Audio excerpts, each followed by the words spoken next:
بسم اللہ الرحمن الرحیم۔ محترم ناظرین السلام علیکم۔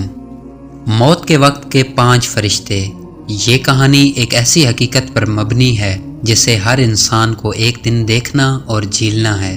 یہ کہانی موت کے وقت 5 خاص فرشتوں کے کردار کو اسلامی تعلیمات کی روشنی میں پیش کرتی ہے۔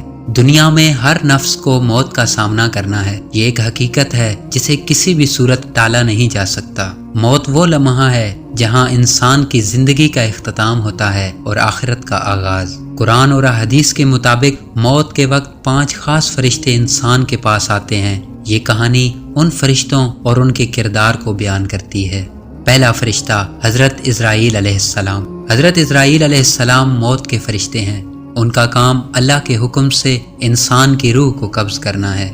یہ کہانی ایک شخص زید کی ہے جو اپنی زندگی کے آخری لمحات میں ہے۔ زید ایک عام انسان تھا جس نے اپنی زندگی میں نیک اعمال اور کچھ خطائیں بھی کی۔ جب زید کی موت کا وقت قریب آیا تو حضرت اسرائیل علیہ السلام اس کے پاس آئے۔ ان کا رویہ نرم اور تسلی بخش تھا کیونکہ زید اپنی زندگی میں اکثر اللہ تعالیٰ سے مغفرت طلب کرتا رہا تھا۔ حضرت اسرائیل علیہ السلام نے زید سے کہا، اللہ کے بندے گھبراؤ مت، یہ وقت تمہارے لیے سکون اور راحت کا ہے اگر تم نے اپنے رب کو راضی کیا ہے۔ زید نے ان کے الفاظ سے سکون محسوس کیا اور اپنی روح کو اللہ کے سپرد کر دیا۔ دوسرا فرشتہ حضرت میکائیل علیہ السلام۔ حضرت میکائیل علیہ السلام کا کام دنیا میں اللہ کی مخلوقات کے لیے رزق کا بندوبست کرنا ہے۔ موت کے وقت وہ انسان کو اس کی زندگی میں عطا کردہ نعمتوں کو یاد دلاتے ہیں۔ جب زید کی روح قبض کی جا رہی تھی، حضرت میکائیل علیہ السلام نے اسے اس کی زندگی کے ان لمحات کو دکھایا جب وہ اللہ تعالیٰ کی نعمتوں سے فیضیاب ہوا، لیکن ساتھ ہی وہ لمحات بھی سامنے آئے جب زید نے ان نعمتوں کا شکر ادا کرنے میں کوتاہی کی۔ زید نے اللہ تعالیٰ سے دعا کی، اے میرے رب، میری خطائیں معاف کر دے اور ان نعمتوں کا شکر ادا نہ کرنے پر مجھے معاف فرما۔ تیسرا فرشتہ حضرت جبرائیل علیہ السلام۔ حضرت جبرائیل علیہ السلام اللہ کے پیغام لانے والے فرشتے ہیں۔ موت کے وقت وہ انسان کو اللہ کے وعدے اور قرآن کی تعلیمات یاد دلاتے ہیں۔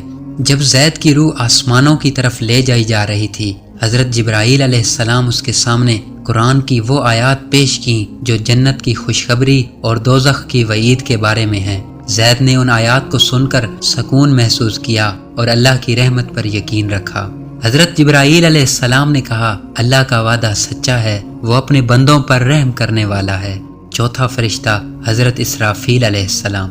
حضرت اسرافیل علیہ السلام قیامت کے دن سور پھونکنے کے ذمہ دار ہیں، لیکن موت کے وقت وہ انسان کے اعمال کو ریکارڈ کرنے والے فرشتوں کے سربراہ کے طور پر کام کرتے ہیں۔ زید کے اعمال کی کتاب اس کے سامنے کھولی گئی۔ نیک اعمال اور بد اعمال دونوں درج تھے۔ زید نے اپنی خطاؤں پر ندامت کا اظہار کیا اور دعا کی کہ اللہ اس کی مغفرت کرے۔ حضرت اسرافیل علیہ السلام نے کہا، یہ کتاب تمہارے اعمال کی گواہی دے گی، اس دن تمہارے اعمال ہی تمہاری نجات یا عذاب کا فیصلہ کریں گے۔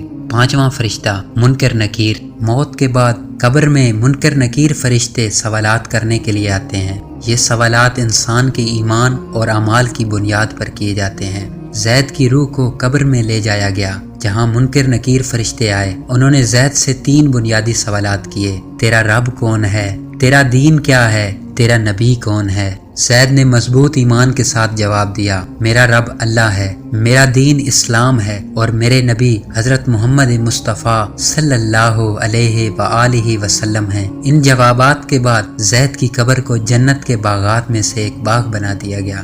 یہ کہانی ہمیں یاد دلاتی ہے کہ موت ایک حقیقت ہے اور ہر انسان کو اس کا سامنا کرنا ہے۔ موت کے وقت کے یہ 5 فرشتے ہمارے اعمال کے مطابق ہمارے ساتھ معاملہ کرتے ہیں۔ نیک اعمال موت کے وقت سکون اور راحت کا باعث بنتے ہیں، جبکہ گناہوں کی وجہ سے مشکلات کا سامنا کرنا پڑتا ہے۔ اپنی زندگی میں نیک اعمال کو ترجیح دیں، اللہ کی نعمتوں کا شکر ادا کریں، ہمیشہ اپنی خطاؤں پر توبہ کرتے رہیں، موت کی تیاری کریں اور اپنی آخرت کے لیے فکر مند رہیں۔